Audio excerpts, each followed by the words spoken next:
2010, they had the Rockefeller Foundation script a plan to introduce martial law and a permanent method for total control of the citizenry.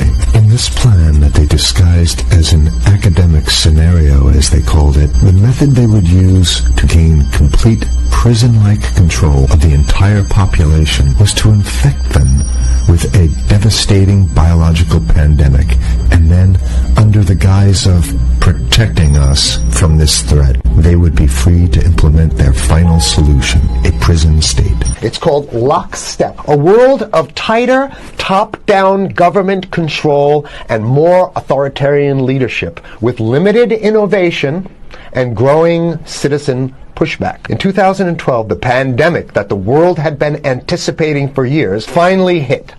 Unlike 2009's H1N1, this new influenza strain originating from wild geese, even the most pandemic-prepared nations were quickly overwhelmed when the virus streaked around the world, infecting nearly 20% of the global population and killing 8 million in just 7 months, the majority of them healthy young adults.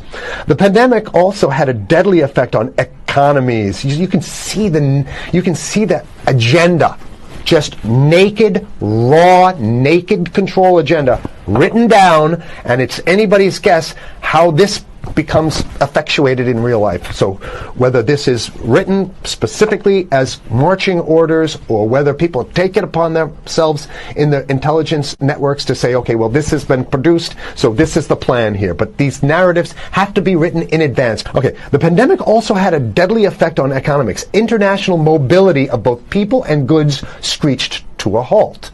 Which is what they want. They want a completely isolated world, right? Debilitating industries like tourism and breaking global supply chains. And they want you at home in your house in front of the TV. Then they got you. Because once you watch the TV, they own your soul. Even locally, normally bustling shops and offices sat empty for months. Okay, so I love how they talk about it in the past tense in 2010.